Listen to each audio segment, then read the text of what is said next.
recuadro que acá tiene un color como terrible. Sí. Está exagerado el dorado, llevado hacia un verde. Sí. Y es el Salio de concierto campestre que se cree que es de Tiziano y de Giorgione o de Giorgione, donde vemos nuevamente una de esas escenas mitológicas, que no tiene una temática específica, juega con la ambigüedad, pero aquí ya se ve muy bien el concepto del paisaje pastoril y realmente como esa visión idílica del campo. Atrás acá pueden ver un pastor con sus ovejas, y con esta se supone que es un cielo relativamente dorado, que además juega con la idea de que no es ni el amanecer ni el atardecer, ¿no? Es una temporalidad bastante ambigua, es parte de esa atmósfera que quieren crear con esos paisajes. Ahora, como decía antes, el paisaje como género independiente, ¿no? Ya no como escenografía, de todos modos va a aparecer más o menos simultáneamente en 3 centros en Europa en el siglo XVI, básicamente en Venecia, en Amberes y en lo que vamos a llamar la escuela de Danubio, ¿no? En el valle de Danubio. Tiziano, aunque no hace pinturas de gran formato de paisaje, tiene una serie de dibujos, además dibujos muy rápidos, como se puede ver acá, realmente una especie de boceto donde vemos es una cabrita y muy rápidamente, ¿no?, la atmósfera ya de este paisaje. Aquí se va a empezar a coleccionar el paisaje, digamos, ya como temática. Tratando un poco adelante en el tiempo, tenemos a Poussin, en pleno barroco francés clásico, que va a ser el paisaje clásico y heroico, que es además, esta es la época en la que se empieza realmente a teorizar y a tratar de clasificar los distintos tipos de paisajes que empiezan a aparecer. Poussin se va a caracterizar por un paisaje idealizado, geométrico. Fíjense que aunque hay un tratamiento aparentemente naturalista, que además tiene una enorme influencia de Tiziano, esa luz dorada, hay una disposición muy cuidadosa de la composición, de manera que fíjense que con estas líneas en zigzag nos quiere llevar hacia atrás continuamente. Todo está dispuesto de esa manera, bastante racionalizado, geometrizado, y sigue siendo pues una temática, el entierro en fusión, que hace referencia a un héroe pues, de la antigüedad, pero donde vemos que ya hay como todo un interés por el paisaje, pero se sigue utilizando, ¿no?, la historia, la narrativa como una excusa para mostrar ese paisaje. En esta época, cuando se empieza a teorizar acerca del paisaje ya como género, pensemos que es el barroco, que además es cuando hay toda una serie de investigaciones sobre la luz, los efectos de la atmósfera, es decir, es ese gran siglo de la observación científica, realmente a través de una cantidad de medios y tecnologías nuevas, lo cual va a hacer que el paisaje realmente se convierta ya, digamos, aunque el paisaje por muchísimo tiempo, el romanticismo va a seguir estando en la escala, digamos, en la escala jerárquica de los géneros del arte, que son la historia, sea una historia bíblica, mitológica, el retrato, el paisaje o la pintura de género. El paisaje siempre va a estar en la escala menor, casi nunca se va a apreciar al mismo nivel que los demás. Sin embargo, ya existe un coleccionismo del paisaje y se va a empezar a teorizar, sobre todo con Roger de Pin, que vamos a hablar de eso más adelante. Se va a empezar a teorizar acerca de los distintos tipos de paisaje, y de Pin va a hablar de 2 tipos de paisaje: el heroico, es en el que aparece realmente Poussin, y por otro lado el rústico, que generalmente se va a representar con Claude Lorrain, también francés, pero en este cuadro en particular que escogí, es una de sus obras más tempranas, donde al igual que Poussin, y esto va a ser característica del paisaje barroco, se va a interesar por el naturalismo y sobre todo en este caso por los efectos de la luz. Pero fíjense que aquí es ya todo un estudio, ¿no?, de la luz. Aparece acá, su reflejo sobre el agua, la manera como va a iluminar todo el espacio, que se convierte ya en una escenografía a partir de la luz. Paisaje marítimo, que empieza a ser una temática en la época. Fíjense la línea de horizonte muy bajita. Es decir, a Lorrain, a diferencia de Poussin, le interesa realmente el efecto de la luz, cómo funciona dentro de la atmósfera, aunque sea para crear toda una escenografía teatral, que es lo que sigue pasando aquí. Y Lorrain después, que eso pues no vamos a ver ahora, pero ustedes de pronto los conocen o los pueden buscar, hace toda una serie de paisajes ya que llamaríamos el paisaje más rústico. Entonces, siguiendo con esa temática del paisaje observado, entre el misticismo y el naturalismo, ¿sí? Tengo una pregunta, pues claro. Hay un artista que a mí siempre me ha llamado la atención, que es Piranesi. Sí, ahorita lo vamos a ver. Okay. ¿Eso es paisaje? Por ejemplo, ¿está catalogado como paisaje? Depende, pues tiene una serie de... Las ruinas sí, las ruinas Sí, son paisajes. No las Las cárceles no. ¿Qué son las cárceles? Ahorita las vamos a mostrar. Pero las ruinas también tenían algo como de Sí. compositivo. Sí, pero no tenían esa cosa imaginativa que las cárceles son otro género. Ahorita las voy a mencionar, simplemente para que precisamente hablemos un poco de esa evolución que es pre-romanticismo. Dentro de lo que va a ser, digamos, el paisaje como género, evidentemente es un lugar para ejercer la observación.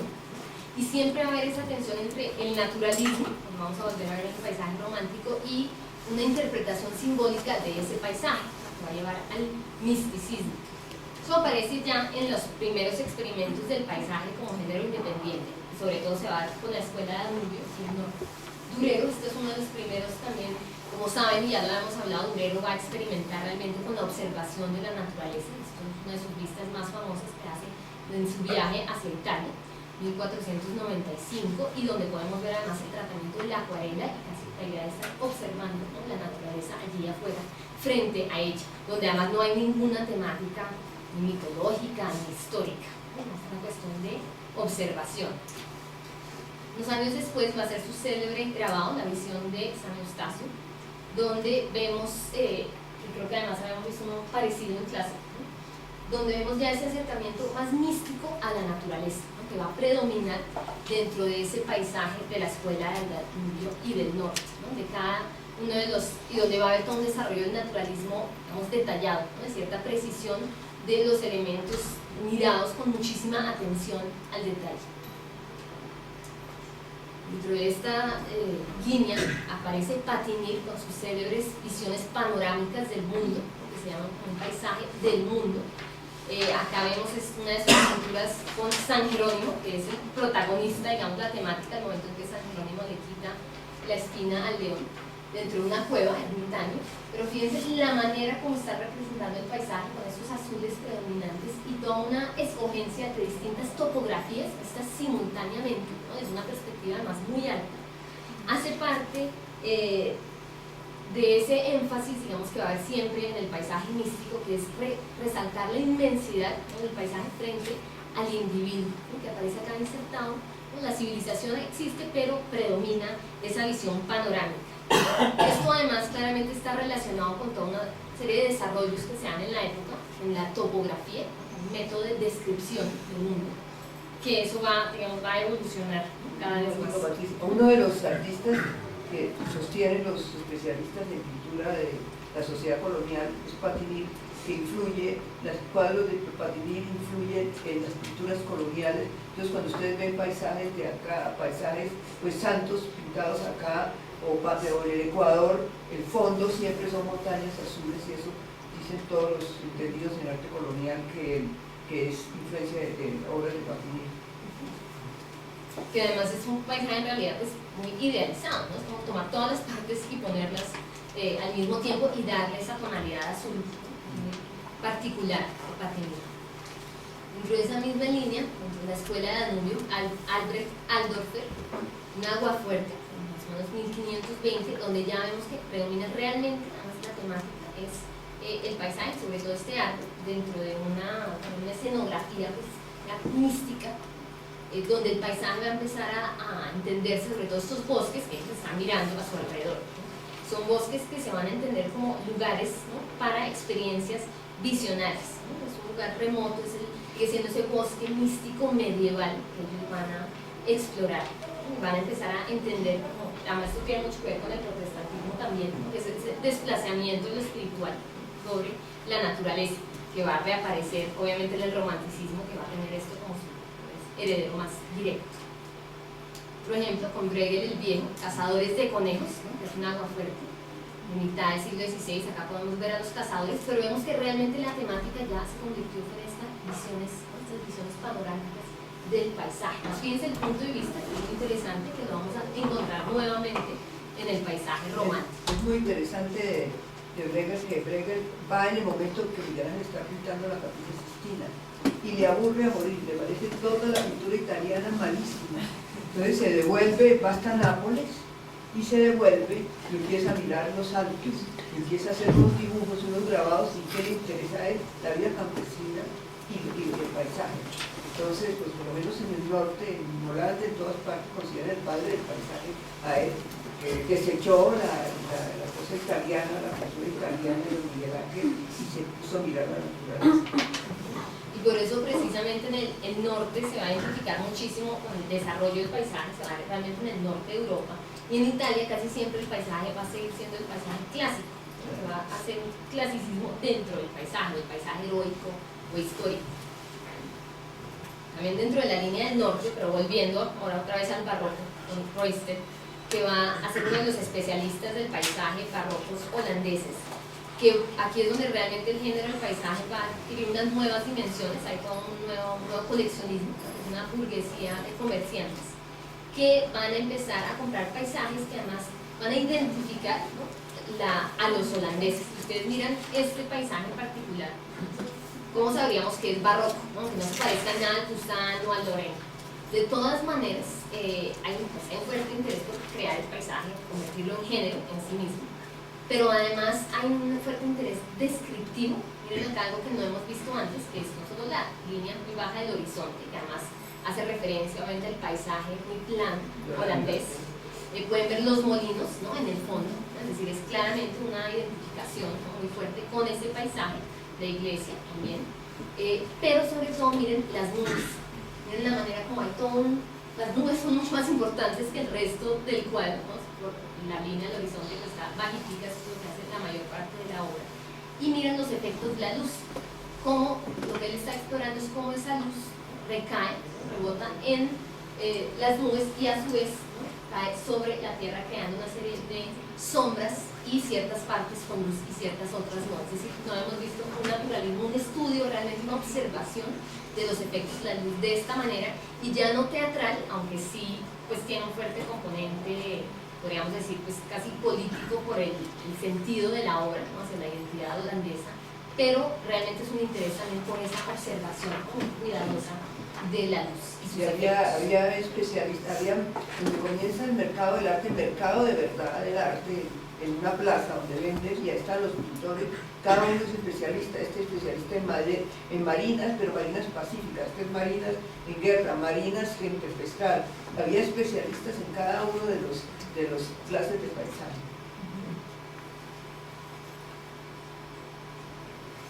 Y otra categoría, vamos a decir, es el paisaje arqueológico, que antecede pues al romanticismo, pero está muy conectado, que es cuando va a aparecer en el siglo XVIII toda una nostalgia, vamos, hacia la antigüedad a través de una nueva apreciación de la ruina como ese fragmento, esa huella del pasado, y también todo un desarrollo topográfico, y todo esto hay que contextualizarlo no solo en el nacimiento de la estética, ¿no?, como rama de la filosofía y padre de la historia del arte.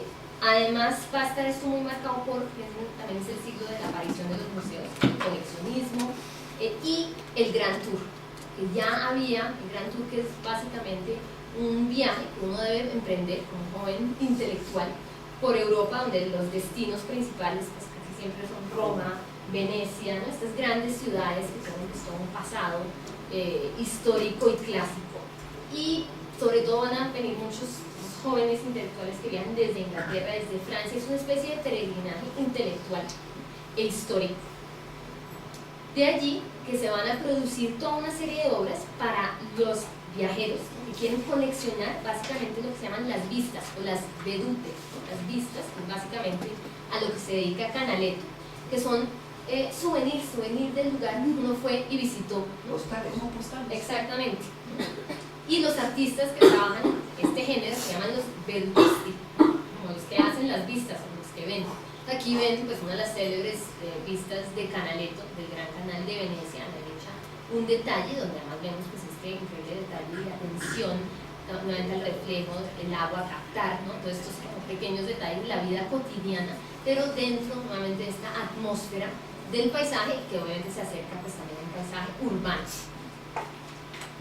Y de ahí traer a Piranesi, que existe dentro de esta, y va a hacer toda una serie de grabados para el Gran Tour. Aquí les traen pues las célebres cárceles de invenciones, que es lo que se llama también en la época un capricho, ¿no? Fíjense que acá a la izquierda el título, que es el título de la serie, de la primera serie de estos grabados, Invenciones, caprichos de Carcel, ¿no?, en agua fuerte, etcétera, etcétera, firmados y vendidos en Roma, en tal lugar.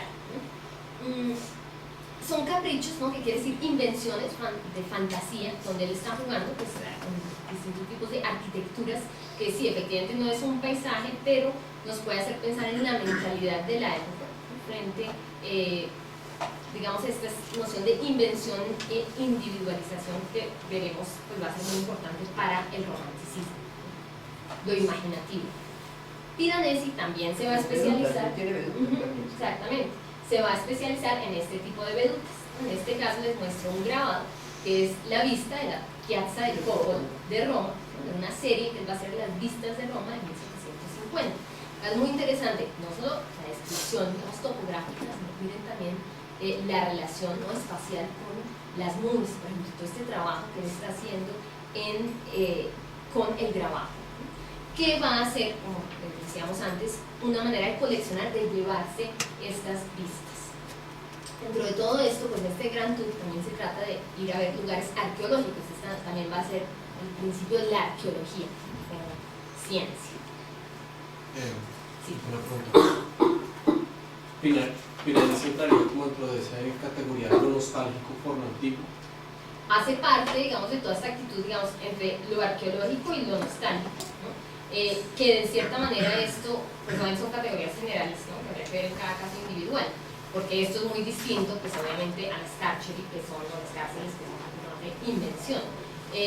Esto pretende, digamos, ser descriptivo, sobre todo en este caso, tiene ese punto de vista muy alto también, pero también siempre es como, pues también la nostalgia del viajero, ¿no? El viajero que va, recoge pues su imagen, su postal, y se la lleva consigo mismo, ¿no? Pero también está dentro de toda esta época, como yo, de interés por la ruina y la arqueología, ¿no? Que no es simplemente algo científico, sino además hay una nostalgia incorporal que se va a volver muy clara dentro del romanticismo. Patricia, yo tengo una pregunta. ¿Estos postales eran hechos en grabado? Grabado en metal. Y Sí. no, pues digamos, no sé, la que vimos anterior de ajá, Sí, digamos, es estas, pintura. pero pequeñas o No, Esto sí es más. De todo, hay grandes, entonces son como así grandes, Hay otras más hay chiquitas, pequeñas. ¿no? Hay unos pintores de la misma escuela de Canaveto que hacen cositas más chiquitas. Recuerden que también, como decía antes Beatriz, desde el barroco, ¿no?, sobre todo en el norte, pero después se va a trasladar el sistema a todas partes, ya es un coleccionismo sobre especulación. No son necesariamente mecenas que están encargando estas obras particulares, sino que los artistas las producen de distintos tamaños para un mercado abierto. Canaveto tiene un mercado abierto. Y Piranesi lo mismo, ¿no? Todo esto es hecho para el turista, obviamente un turista informado, ¿no?, que va a la ciudad y se lleva consigo este recuerdo, ¿no? Estas en particular tienden a ser más grandes, ¿no?, que uno se imagina. Pero no sabes, tenemos una vista de eso. Y bueno, todo eso que son diferentes elementos que ustedes van a encontrar nuevamente en ya lo que va a ser el paisaje romántico, obviamente de lo sublime a la pintura en plein air, ¿no?, al aire libre, que va a existir antes del impresionismo. Bueno, uno de los exponentes que seguramente todos conocemos es Caspar David Friedrich. Sí, Claro. sí, es verdad. Que tiene toda una serie de, podríamos decir, escenografías, ¿no?, dentro de esa naturaleza, ya una naturaleza totalmente mística, ¿no?, donde acá existe, fíjense, la ruina, pero ya la ruina además es una iglesia, un fragmento de una iglesia, con estos árboles totalmente pues despojados, invernales. Tenemos esta gran ambientación que nos podría recordar, y obviamente hay una influencia de la escuela de Danubio. Todo esto pues tiene su origen también en un concepto que va a, digamos, que existe desde la Grecia antigua, que es el concepto de lo sublime, ¿no?, que Edmund Burke, ustedes seguramente lo leyeron también, escribe un tratado sobre la noción de lo bello y lo sublime, con una comparación a mediados del siglo XVIII. Esto, como les digo, es un concepto que viene desde la antigüedad clásica, sino que en este momento se retoma, sobre todo en la crítica literaria, y Burke lo va a trabajar pues ya para hablar de estética. Entonces recuerden que es una nueva actitud hacia la naturaleza, ¿no?, donde hay todo un nuevo entusiasmo, una intensidad realmente nueva frente a los fenómenos naturales, donde se busca, donde se exprime, digamos, esa noción de los sublimes a través de entendiendo la naturaleza, los fenómenos violentos de la naturaleza, como algo misterioso, lo grandioso, ciertas temáticas, por ejemplo las cavernas, los precipicios, las montañas, las cascadas. Es toda una, digamos, es la búsqueda de esa emoción subjetiva frente a la naturaleza, que va muy atado con lo místico. Les mostraba esta cruz en las montañas de Friedrich, que es muy interesante porque fíjense el mar, es una pieza de altar.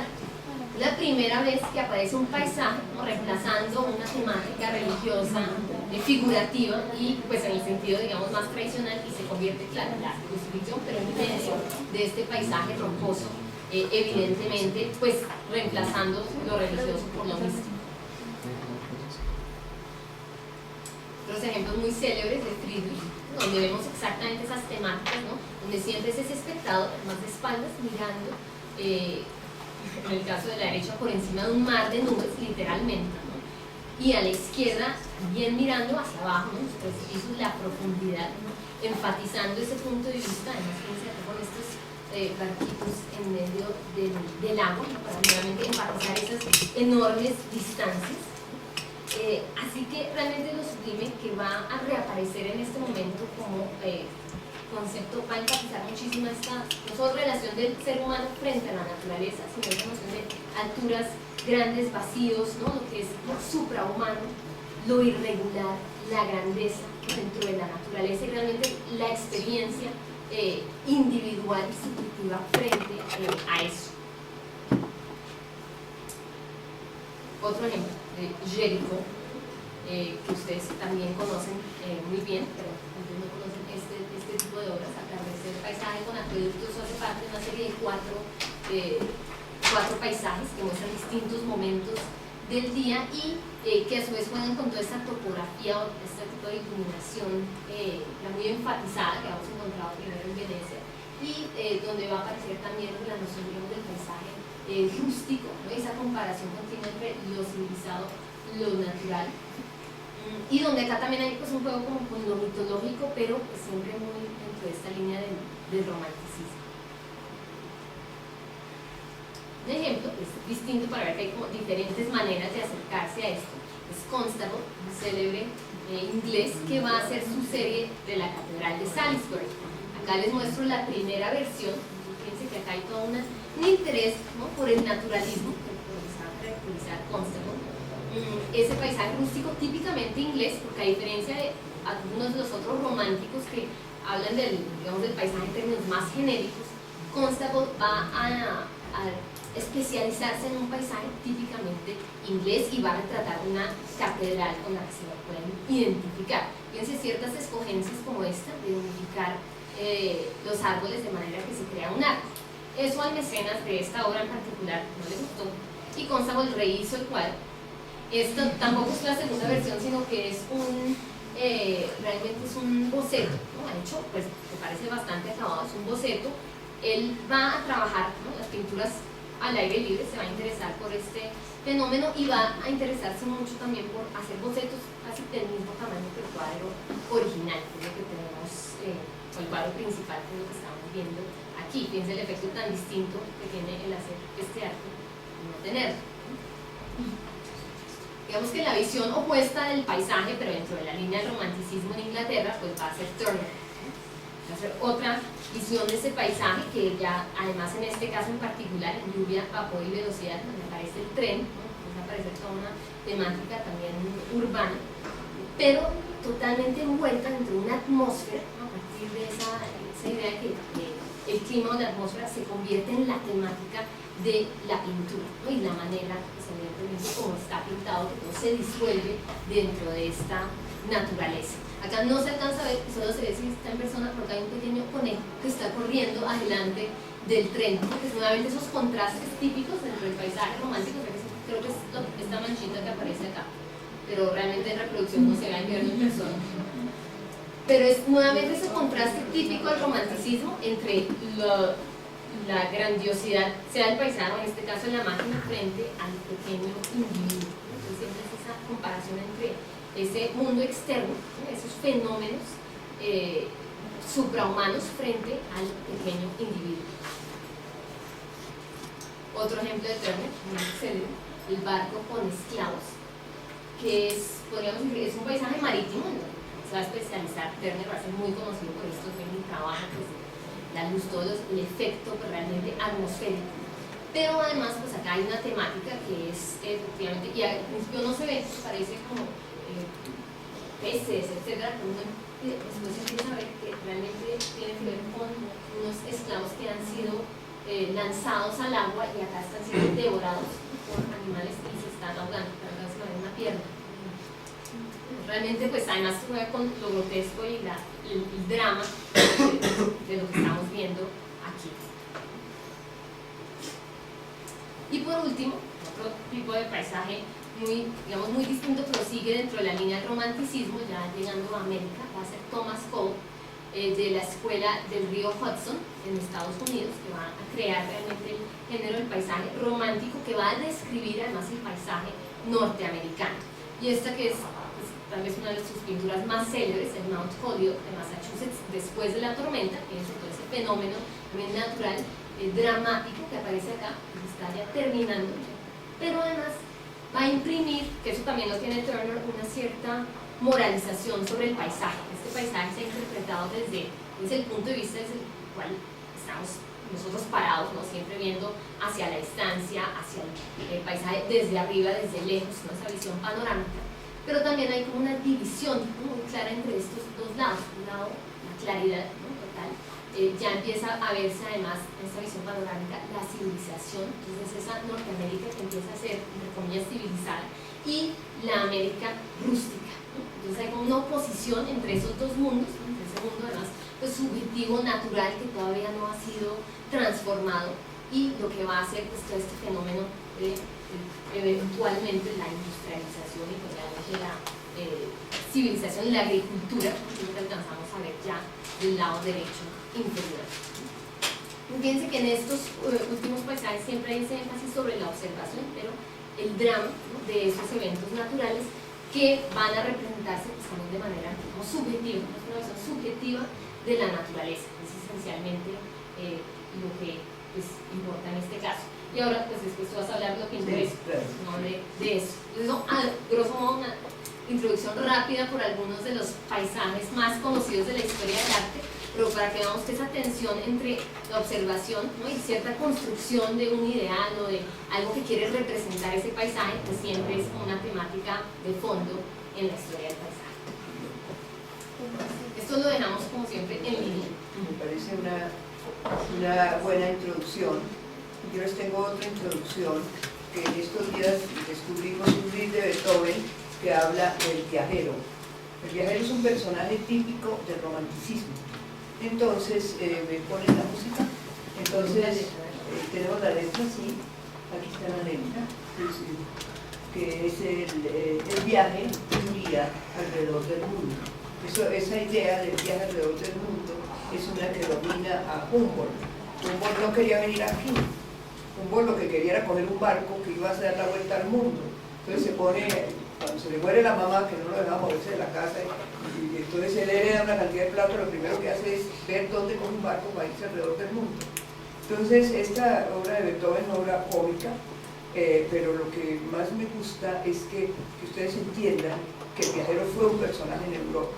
Nosotros tenemos nuestros viajeros, pero era una institución, era algo que se intensifica a partir de Humboldt.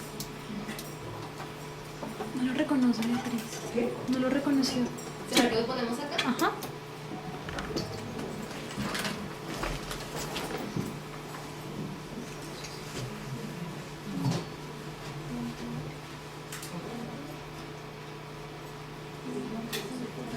Y acá simplemente lo meto y aparece un...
Gracias.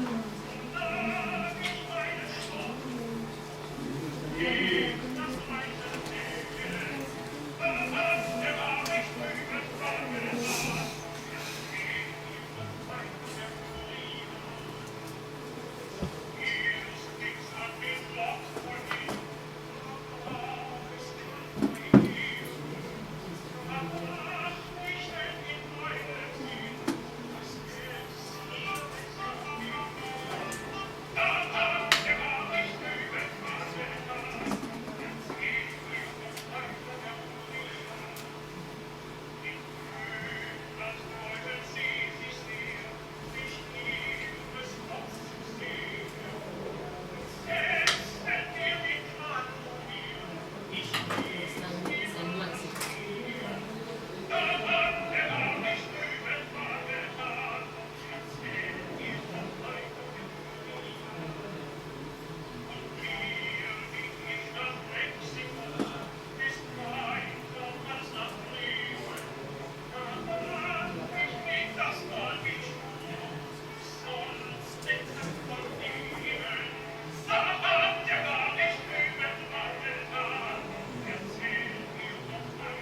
Me funciona muy bien porque la voz del tipo es maravillosa.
Bueno, esto para introducirlos un poco a los personajes que están en el momento en la palestra del mundo. Uno es Beethoven, otro es Humboldt, otro es Goya. Es un momento de romanticismo sumamente interesante.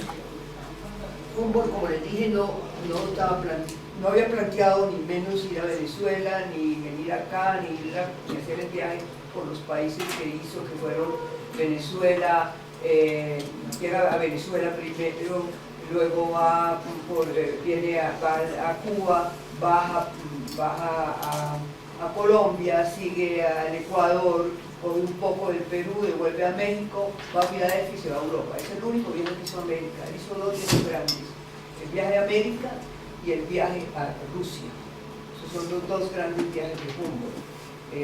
Entonces, cuando Alejandro Humboldt regresó de América, para él significó una cantidad de descubrimientos. Llegó con un cartapacio de dibujos de él y de impresiones y de notas que tenía que transcribir y convertir en libros. Él lo que quería hacer era una geografía, porque ese tema es un tema, la geografía nosotros decimos hoy, bueno, casi una ciencia del pasado, pero la geografía apenas está comenzando en ese momento, la geografía como una ciencia. Entonces él quiere hacer unos libros de geografía. Entonces se va a París, llega a París principalmente, y empieza, no llega a Berlín, que era donde era su patria, donde tenía su casa, que era un hombre sumamente rico, un joven, porque aquí lo pueden ver. Este retrato se perdió en la guerra, pero quedaron copias, esta es una de las copias que hay. Este era el joven que vino acá, no el que nos pintan así como con el pelo cortico, con otra cosa, no, este era el joven que vino acá. Vino acompañado de un francés, Bonpland, y entonces llega allá y empieza a buscar en París quién le puede ilustrar esos libros a partir de sus dibujos. Pero se le ocurre de pronto irse a Roma, hacer el viaje, el gran viaje, el gran tour que hablaba Patricia. Entonces viaja a Roma 7 meses después de haber llegado y estar un poco entre toda la gente de la corte de Napoleón. Entonces se convence que debe ir a Roma y que seguramente allá encontrará los artistas que puedan ayudarle, pero en lugar de encontrar artistas italianos o artistas de otros países que pululaban por la ciudad de Roma, encuentra es un grupo alemán, un círculo, que es el círculo de su hermano Guillermo. Guillermo Humboldt, el gran filósofo que funda la Universidad de Berlín. Él está ahí de embajador ante la Santa Sede y él tiene un círculo de amigos en Roma. Y en ese círculo de amigos él empieza a ver qué es lo que se debe hacer. Esos amigos estaban ahí conscientes de que ellos tenían que estar en Roma para aprender a hacer el paisaje alemán. Les parece un contrasentido, porque ellos creían que en Alemania no se podía aprender arte. Entonces, para poder ilustrar eso, dice, solo en Italia es posible madurar dentro de la verdad artística. La idea de un arte nacional no podía desarrollarse en el suelo nativo, es una contradicción, sino en Roma. Únicamente podía ser concebido por los alemanes, quienes desde la época de Winkelmann consideraban a Italia su tierra natural nativa. Los artistas, ¿qué buscaban en Roma? ¿Qué estaban buscando en Roma? Estaban buscando la belleza clásica. Tal lo habían hecho Goethe, lo había hecho David, y así él se relacionó con Gottlieb Schick, que es un pintor alemán. Hizo este cuadro que me parece muy chistoso, porque es un cuadro, fíjense el nombre, Alegoría de la divina belleza de la naturaleza. Yo no podía entender cuál es la naturaleza, parece es otro tema, ¿no? Parece que se hubiera confundido el título, porque hay una aparición como de un Cristo, y está esa especie de pastor. Entonces podría ser lo rústico y lo heroico, ¿no? Es una alegoría, pero el cuadro tiene un mal gusto terrible, y es un cuadro que no nos indica exactamente si estos jóvenes, al volverse clásicos, estaban aprendiendo algo. Siguiente. Él estaba ahí, pronto le dijeron que fuera a Nápoles, que el volcán, el volcán estaba, el Vesubio, estaba en plena erupción, y él va. Yo sospecho, este cuadro es posterior, 1820, pero cuando estamos en 1805, pero él le toca ver una erupción del volcán, no propiamente esta de Turner, pero yo siempre me imagino que cuando él le dijeron hay que ver un volcán, él se fue a Nápoles y le pareció chiquitico, pues que había mirado los volcanes del Tolima, el volcán Nevado del Tolima, él había mirado el Cotopaxi, él había estado en los volcanes del Ecuador, los más maravillosos, porque uno para donde mira para el Ecuador hay un volcán cada vez uno más grande, y uno hace el tour de los volcanes, que es una cosa impresionantísima en el Ecuador. Entonces yo creo que él le debió parecer cualquier cosa, el Vesubio cualquier cosa, no estaba tan enaltecido por Turner como está acá. De todas maneras, también había otra cosa muy distinta en los volcanes que él había visto acá, que este volcán es despojado, uno lo ve contra el mar, despojado completamente, y en cambio él los veía emerger de la naturaleza tropical. Cuando uno va, todavía se alcanza a ver en el volcán de Tolima que hay una selva, que hay un poco de plantas tropicales, y de pronto emerge el volcán, no están solos como podía estar el Vesubio. Entonces, Humboldt lo que tiene es un proyecto editorial. La mayoría de los países hispanoamericanos, pero en ese momento, cuando él está haciendo su proyecto editorial, ¿qué está pasando acá? Los países están independizando, porque ese proyecto editorial, todos esos comienzos, podemos decir que están de 1805 que él está en Roma en ese momento, a 1848, que él produce su obra capital, que es Cosmos, que es la obra Cosmos que vamos a hablar más adelante. Entonces, cuando él encuentra un momento muy... ¿Perdón? Pero tengo una pregunta con respecto a eso, como de índole histórica, porque no, pues tengo como una confusión, y es que precisamente Italia y Alemania no eran países como tal en esa época. No, era Prusia. Alemania era Prusia. Y Italia también Era como así, pero... principados, entonces tú hablaste como de nacionalismo, de buscar... Sí, nacionalismo, eran de Prusia o eran de Baviera, cada uno estaba defendiendo su territorio, ¿no? Cada uno tenía, es que el nacionalismo puede existir inclusive en los pequeños reinos que había. No, sí.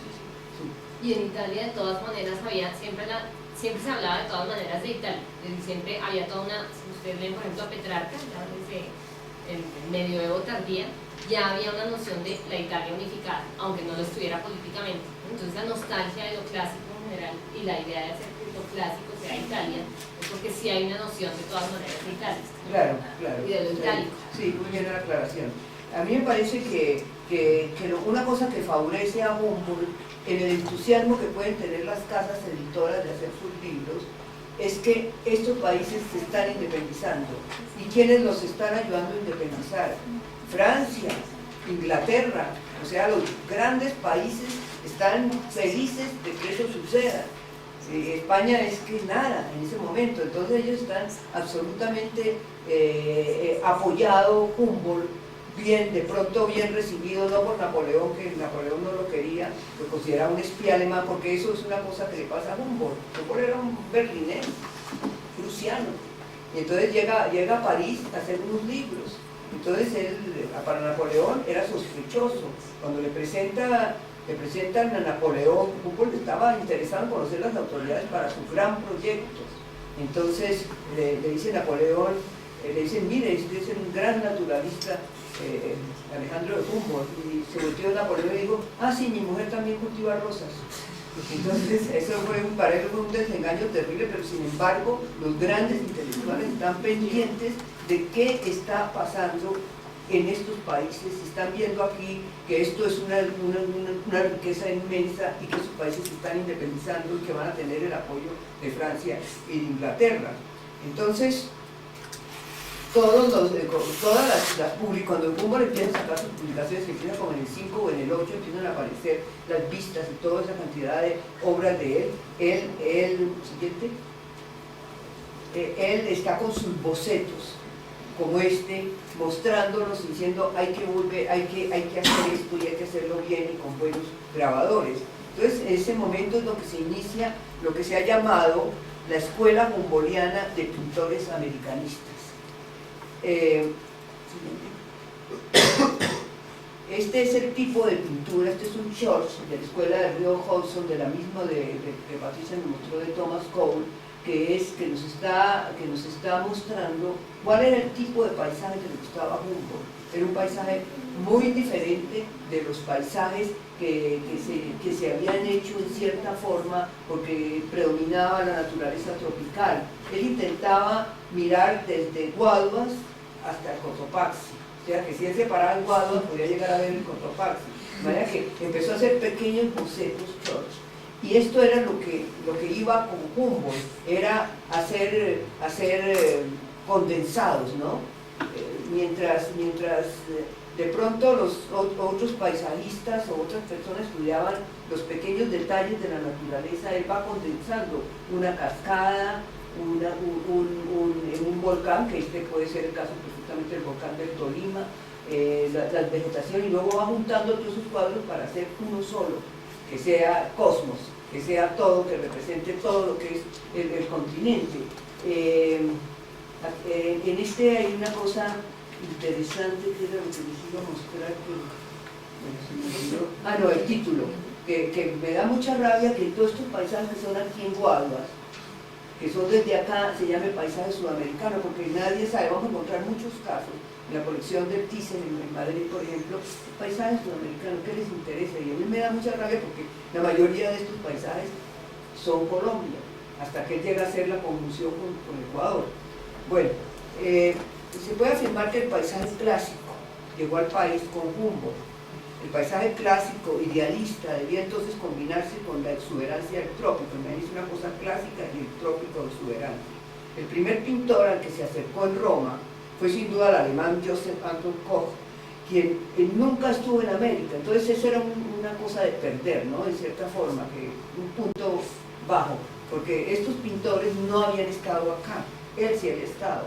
Entonces Koch nunca estuvo y era considerado por la crítica como fundador de la pintura del paisaje alemán. Koch, que vivió en Roma desde 1795 hasta 1815, denominó esas obras paisaje heroico. El nombre heroico proviene de la división de la pintura de paisaje, como dijo Patricia, en heroico y pastoral. Eso es rústico, ¿no? Sí, depende del libro, la traducción. Heroico y pastoral, que está establecido por Robert Pike, que en 1708, en el curso de la pintura por principios. Es un tipo de clasicismo, ¿no? Del paisaje heroico. Como digo, la valoración del paisaje tuvo su origen en el estudio de los poetas griegos y latinos. Se buscaba la belleza del paisaje ideal relacionado con la simplicidad de la vida pastoril de la Arcadia. Según Koch, el paisaje mira un área de terreno como se imaginaba Grecia, o sea, él está mirando este paisaje. Y puede ser un paisaje de Roma o puede ser un paisaje de Alemania y dice, esto es Grecia. Y se le mete en su disco duro que eso es Grecia. Entonces tiene que mirar el paisaje obligadamente como si fuera Grecia. Hay una definición que me gusta mucho de Goethe.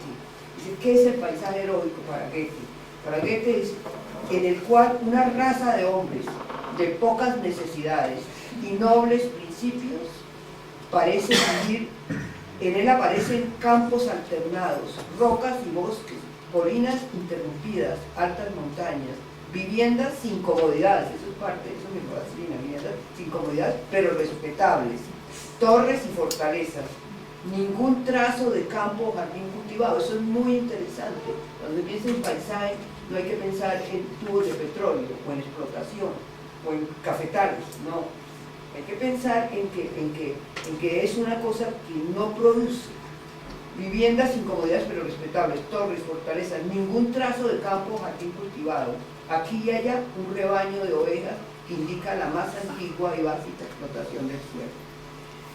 Al leer estos conceptos se comprende cómo Koch, autor de paisajes heroicos, interpretó el grabado El paso del Quindío. Ante el espectador se presenta un paisaje de planicies. Ustedes, si algunos conocen el Quindío, han hecho el paso del Quindío, van a ver que no tiene nada que ver con el paso del Quindío.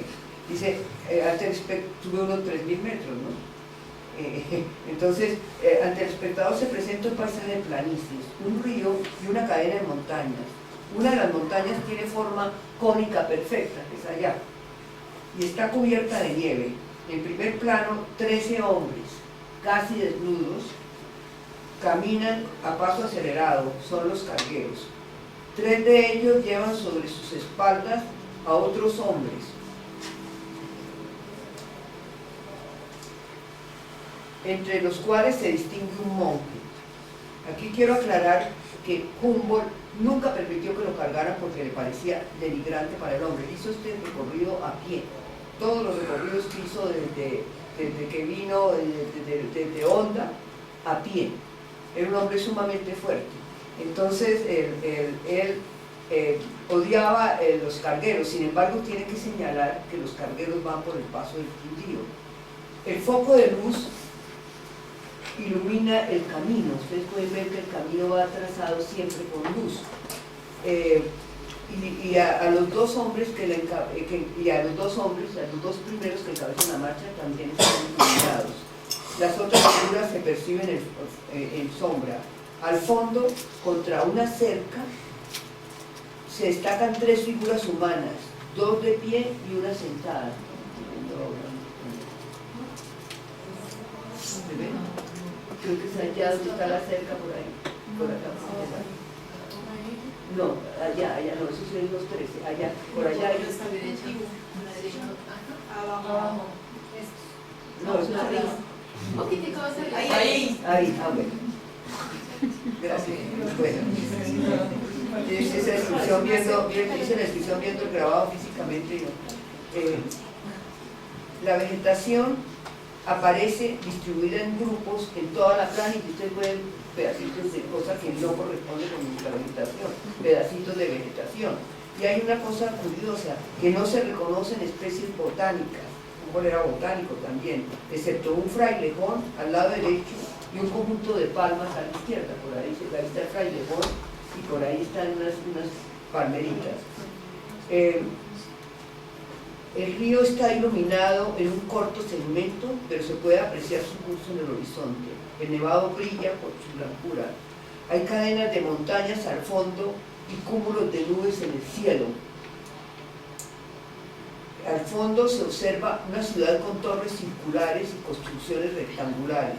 Es todo un paisaje que denota tranquilidad. Cuando uno lee el texto de Humboldt era espantoso, Humboldt decía que casi no se podía transitar por ahí, es un camino en que los animales y los hombres se enredaban en la vegetación. ¿Dónde tiene lugar esta escena? Es la Arcadia. Se trata de la cordillera central de los Andes colombianos. Es el que se ha llamado el Paso del Quindío, donde están tratando de hacer el túnel, que comunica a Bogotá en un punto muy alto de la cordillera con el sur del país y el Ecuador. Se puede pensar más en la Arcadia que en el territorio colombiano. Por ejemplo, Koch convirtió el Nevado del Tolima y la cordillera en un paisaje griego. Ibagué, que en el comienzo del siglo XIX era un rancherío con casas de paja, parece allá al fondo, parece como una ciudad del Peloponeso, pues. En el aire se respira la grandeza y la tranquilidad de la naturaleza propia del paisaje clásico ideal. Este impecable paisaje, con un camino tan despejado y tan amplio, pues como les dije, se contradice con el texto de Humboldt, en el que se habla de un paso enmarañado y las dificultades para poder avanzar. Siguiente. A ver el paisaje pintoresco.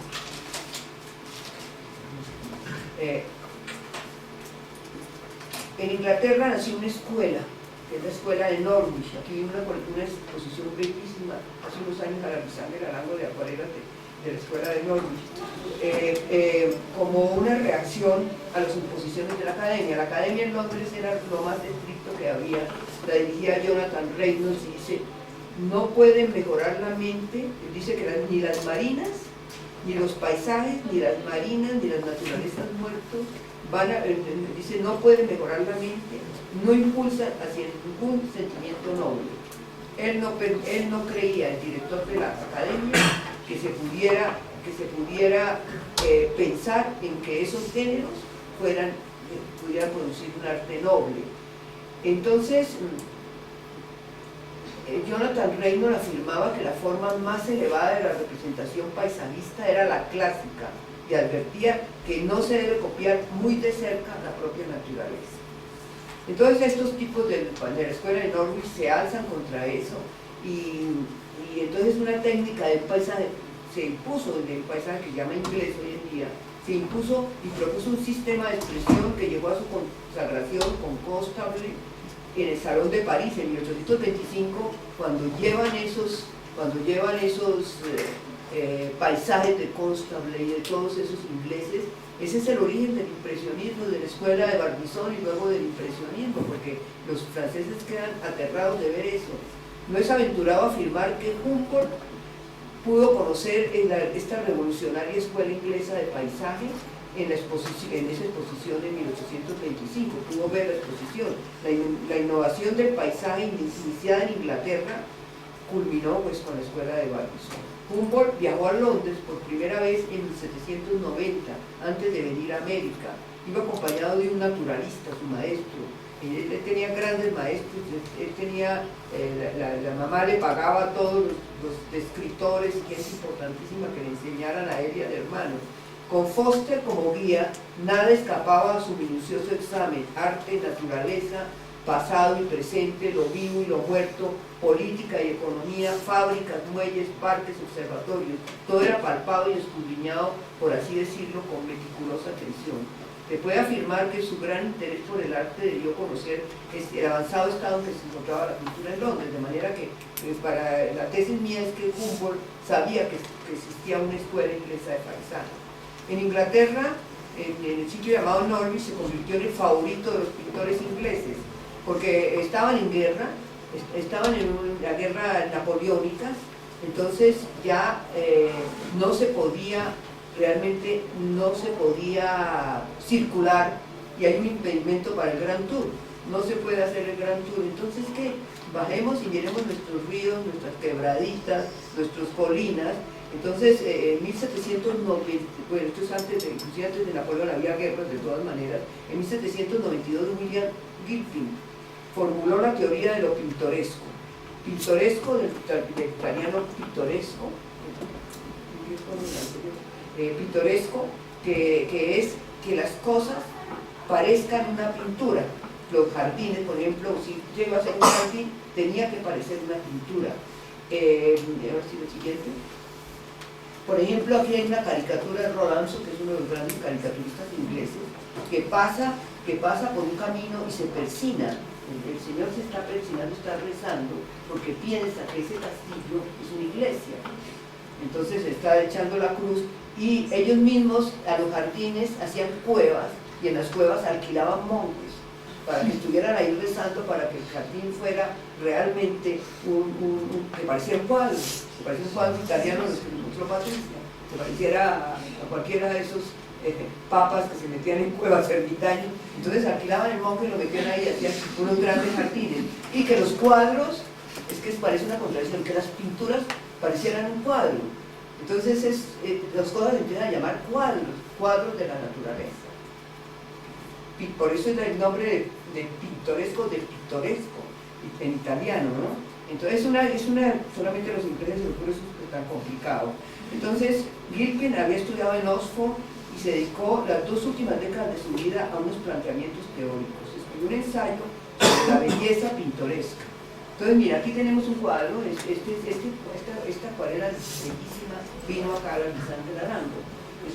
Es que las cosas no sean lisas, que las cosas sean ásperas, que sean ruinas. Es una de las razones por las cuales la ruina se empieza a imponer como tema.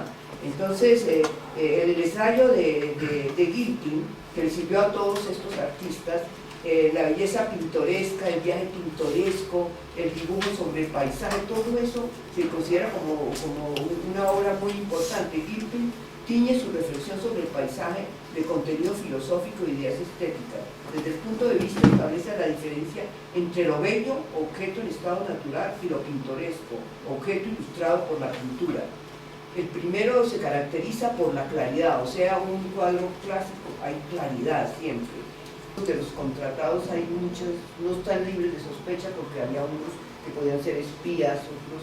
De todas maneras era muy azarosa la vida del viajero, que se ve muy a pie.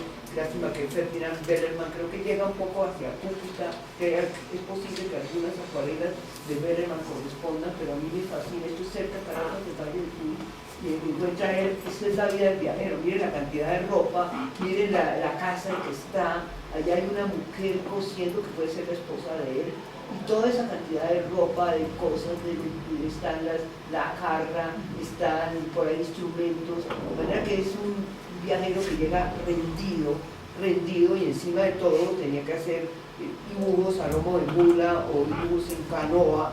Es una vida azarosa la del viajero.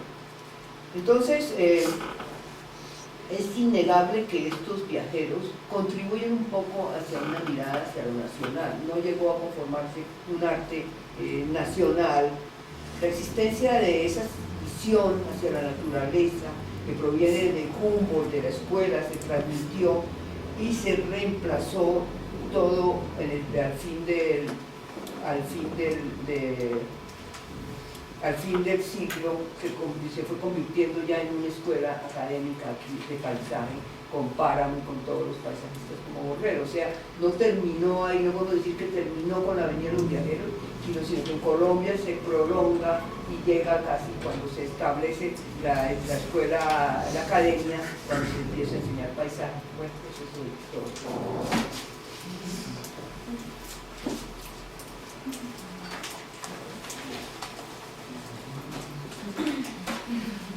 ¿Tengan preguntas? ¿Preguntas? Tú ahorita mencionabas otra vez a Spinoza y recordabas que él pudo haber visto los grabados, por ejemplo los de Napoleón, y tuvo influencia de eso, pero Fuiste tú el que preguntaste. sí, pero viendo un poco ahorita lo que estamos viendo de los viajeros y de los otros también, veo como una influencia de Humboldt y de todos estos paisajistas, y eso por ejemplo en la batalla de Calibío, que tiene como un afán de resumir todo lo que pasaba, o por ejemplo en la Juanambú, que también juega un poco con la Juanambú, que es la luz, que es de noche. Entonces no sé si Spinoza también tuvo, y además fueron en las mismas épocas. Sí, no, eso no hay duda. Indudablemente, por ejemplo, el barón Gros quería llevarse a Torres Méndez a Europa. Entonces, ¿qué es lo que sucede? La influencia para mí es definitiva. Ellos tenían que mostrar sus cuadros. Claro que unos están más tiempo, ¿no? El barón Gros está 3 años, Marc, el acuarelista, está 13 años. Joseph Brown está como 12 años, pues haciéndose hacer negocios a Londres y volviendo, ¿no? Pero de todas maneras, yo sí creo definitivo en la mirada de Spinoza de las batallas. Mejor dicho, ¿qué hubiera sido de ellos? ¿Cómo hubieran pintado paisajes? No hubieran podido pintar paisajes si no hubieran tenido el respaldo de las imágenes que debieron hacer los viajeros aquí. George está aquí en Bogotá, está pintando, y todo el tiempo, díganme si no se van a asomar a ver qué pintan, ¿no? Y ellos deben tener, cuando uno mira un poco en Price, esa comunidad que se hace musical de fotógrafos, pintores, ahí hay una comunidad artística, cultural, ellos tenían que aprender. Price enseña paisaje, Price es extranjero y enseña paisaje en el Colegio del Espíritu Santo. Entonces, indudablemente, pero hay una cosa misteriosa un poco en Groth, porque cuando Groth es cierto, lo corrige Joseph Brown, pero le dice no ponga tanto en la acuarela, pero él ya pintaba. Hay un talento natural que no podemos negar, pero también hay un gran impulso, y ese creer en Humboldt, ¿no? Si vienen de Humboldt, tiene que ser bueno, ¿no?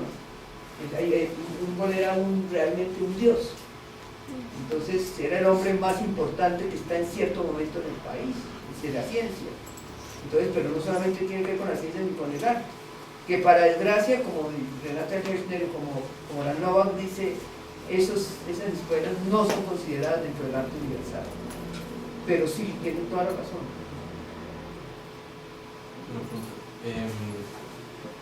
Hace un par de clases vimos una imagen de un paisaje, no me acuerdo cómo se llama, pero es de una pareja, un paisaje inglés, donde está el señor con la escopeta y la esposa, y del lado está el paisaje. Sí.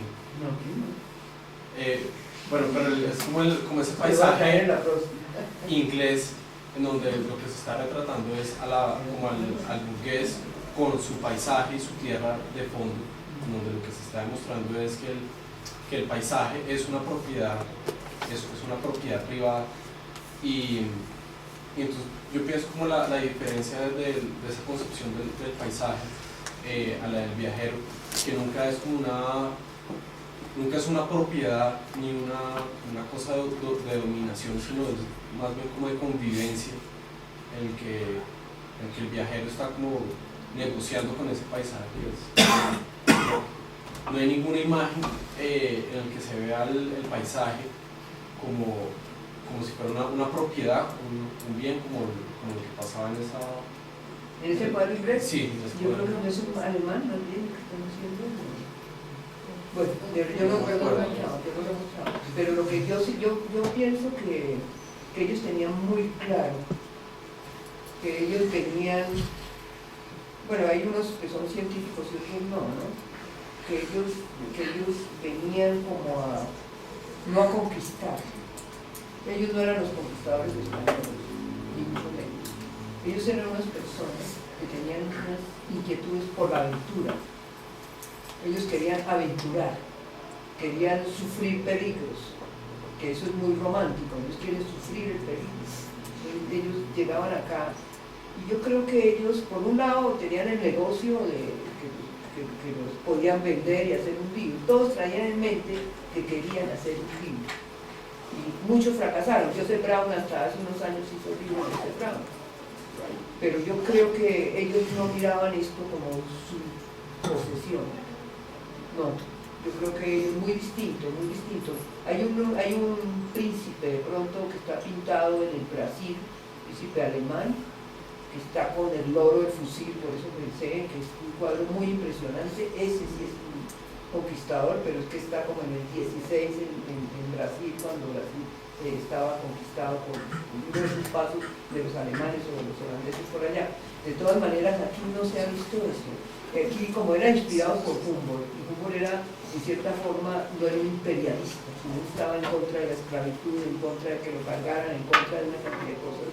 Era un espíritu muy libre. Yo creo que él contagió a los viajeros de curiosidad, pero para el lado científico, para hacer libros. Era otra empresa, pero no imperio, ya no esta tierra es mía. No. ¿Alguien más? Ya. Pues ahorita lo que mencionabas de Humboldt, que era visto como casi como un dios, como un mesías, me causó curiosidad la lectura de Martínez, pues la tragicomedia, y no sé...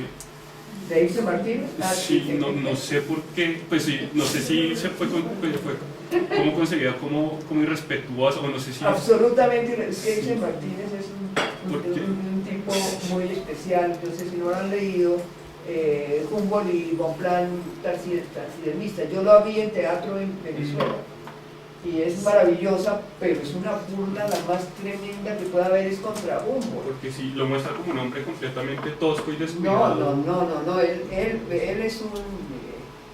Ibsen es un personaje que le gusta mucho el humor. Entonces, en Venezuela hay más sitios que se llaman Humboldt que en Colombia. Por ejemplo, está el Hotel Humboldt, el Bar Humboldt, no sé qué.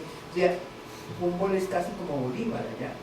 Entonces, ¿qué es lo que pasa? Él sienta una obra de teatro en la cual se burla. Entonces llegan, por ejemplo, al Caciquiare, que es el canal que descubre Humboldt, la unión entre el Amazonas y el Orinoco. Entonces él recorre eso. Entonces cuando llegan allá, Bonpland le dice, Humboldt es como un viva la vida, y le dice, mire, hay que medir, tenemos que medir el canal del Caciquiare, el Orinoco. Y ponga 400 toesas, sí, pero no lo estamos midiendo, le dice Bonpland, que era todo juicioso, y le dice, pero ¿quién va a venir a medirlo? Entonces hace de él el personaje más cómico. Es una comedia, ¿no? Pero es una comedia maravillosa, pero eso, visto en Venezuela, donde ahora Humboldt es el respeto más grande. Aquí lo queremos, pero ya lo olvidamos, pero allá Humboldt sigue vivo. Entonces lo que quiere él es contradecir, Ibsen, lo que quiere es contradecir eso, ese culto que hay, que no se olviden que Ibsen está trabajando en épocas prechavistas y postchavistas, todavía está haciendo obras muy fuertes. Entonces, sí, es un irrespeto, y ese no es el personaje, pero yo, que soy humboldtiana de tiempo completo, me pareció divertidísimo por toda pues pinta un Humboldt muy grotesco, tiene algo de un poco del espíritu alemán, de que no le importan tanto las cosas, ¿no? Y que no lo pone muy trascendental, pero antiesclavista a morir. Realmente todo lo que tiene es un humanista. Él es un humanista en realidad. Entonces tiene un concepto del ser humano que lo demuestra a través, él no está mirando con irrespeto, por ejemplo, a los indígenas, sino está analizando cómo son sus comportamientos, por qué son. Todo eso, la aproximación al hombre es muy especial en él, por su misma formación, porque ha sido formado por Goethe y por toda una cantidad de profesores humanistas en ese momento glorioso de Alemania. Sí, él no es imperialista, pero tampoco, eso es una burla, pero que sirve para que tenga las dos visiones. ¿Alguien más?